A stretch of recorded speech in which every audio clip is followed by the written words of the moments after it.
તરફ બનાસકાંઠાના દિયોદરમાં પણ વરસાદી માહોલ જામ્યો છે અને ત્યાં પણ વરસાદ વરસવાનો શરૂ થઈ ચૂક્યો છે। દિયોદરમાં બપોર બાદ મુશળધાર વરસાદ સતત બીજા દિવસે મેઘરાજા મન મૂકી અને વરસી રહ્યા છે। જૂના bus station railway station road પર વરસાદી પાણી ભરાયાના દ્રશ્યો પણ સામે આવ્યા।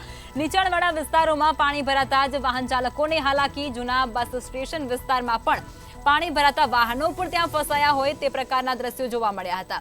બનાસકાંઠાના દિયોદરમાં બપોર બાદ વાતાવરણમાં પલટો આવ્યો અને મુશળધાર વરસાદ વરસવાનો શરૂ થયો હતો।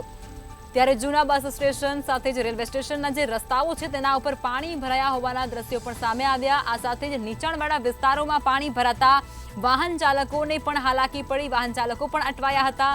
આ દ્રશ્યો તમે સ્ક્રીન પર જે જોઈ રહ્યા છો તે બનાસકાંઠાના દિયોદરના છે અને દિયોદરમાં બપોર બાદ મુશળધાર વરસાદ વરસી રહ્યો છે। સતત બીજા દિવસે વરસાદી માહોલ ત્યાં જામ્યો છે અને જે નીચાણવાળા વિસ્તારો છે તેની અંદર પાણી ભરાયા ચૂક્યા છે વરસાદી। ત્યારે વરસાદી પાણી ભરાતાની સાથે જ વાહન ચાલકો પણ અટવાઈ રહ્યા છે અને તેમને પણ મુશ્કેલી ઊભી થઈ રહી છે, હાલાકી ભોગવવી પડી રહી છે। બનાસકાંઠાના દિયોદરમાં વરસાદી માહોલ સતત બીજા દિવસે મેઘરાજા મન મૂકીને વરસી રહ્યા છે, જે અંતર્ગત જૂના બસ સ્ટેશન અને રેલવે સ્ટેશન પાસે પાણી ભરાયા ચૂક્યા છે। નીચાણવાળા જે વિસ્તારો છે તેની અંદર પાણી ભરાતા વાહન ચાલકોને હાલાકી પડી રહી છે। જૂના બસ સ્ટેશન વિસ્તારમાં પાણી ભરાયા હોવાના દ્રશ્યો પણ સામે આવ્યા, જેમાં વાહનો પણ અટવાયા હતા અને વાહન ચાલકોને પણ મુશ્કેલી પડી। વધુ વિગતો અમારા સંવાદદાતા કિશોર આપી રહ્યા છે ફોન લાઈન પર। કિશોર, દિયોદરની અંદર સતત બીજા દિવસે વરસાદ વરસી રહ્યો છે, નીચાણવાળા વિસ્તારોની અંદર પાણી ભરાઈ ચૂક્યા છે અને વાહન ચાલકોને હાલાકી પડી રહી છે।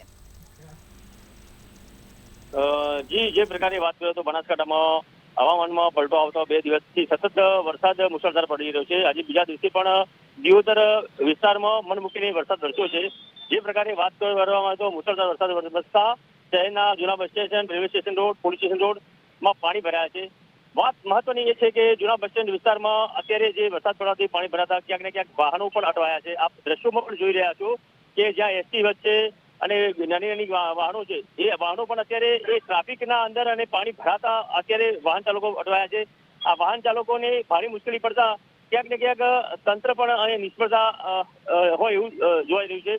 જે પ્રકારે સતત અહીંયા જોવા જઈએ તો બીજા દિવસે વરસાદ પડતા આજે દિયોદરના અંદર લગભગ 4 વાગ્યાના સમય દરમિયાન 20 mm જેટલો વરસાદ ખાબકતા આજે દિયોદરના અનેક વિસ્તારોમાં જળબંબાકાર જે પ્રકારે અહીંયા જોવા જઈએ તો જે પ્રકારે જેતરા 4 રસ્તા છે, જેતરા 4 રસ્તા વિસ્તારના અંદર પણ 2 દિવસથી પાણી ભરાતા ક્યાંક ને ક્યાંક એ પ્રી મોન્સૂન પ્લાનની પણ અહીંયા પોલ ખુલી છે। જે પ્રકારે વાત કરવામાં આવે તો અહીંયા દિયોદરના તીડોળી ડી દ્વારા જે બ્રિજ બનાવ્યો છે, બ્રિજના અંદર જે ગટરની વ્યવસ્થા કરી છે, એ પાણી નિકાલની વ્યવસ્થા કરી છે, એ ત્યાં પણ પાણી ન જતા અત્યારે લોકો પણ પરેશાન થઈ રહ્યા છે। ત્યારે વાત કરવામાં તો આજે લાખો રૂપિયાના ખર્ચે સરકાર દ્વારા વિકાસના કામોની જે વાત કરવામાં આવે છે, પણ અહીંયા તંત્ર દ્વારા અને અહીંયા તો કોન્ટ્રાક્ટર દ્વારા ક્યાંક ને ક્યાંક મિલીભગત હોય અથવા તો કામના અંદર લાગી રહ્યું છે। ત્યારે અહીંયા જોવા જઈએ તો દિયોદરના અત્યારે જે જેતરા હાઈવે છે, અહીંયા ભાભર, સુઈગામ અને લાખણી વિસ્તારના જોડતો આ બ્રિજ બનાવ્યો છે। આ બ્રિજના સમકક્ષમાંથી નીકળતો બ્રિજ છે, આ રોડ છે, ત્યાં આગળ પાણી ભરાતા લોકો તંત્ર અને ક્યાંક ક્યાંક ફટકારતા વર્તાવતા લાગી રહ્યું છે।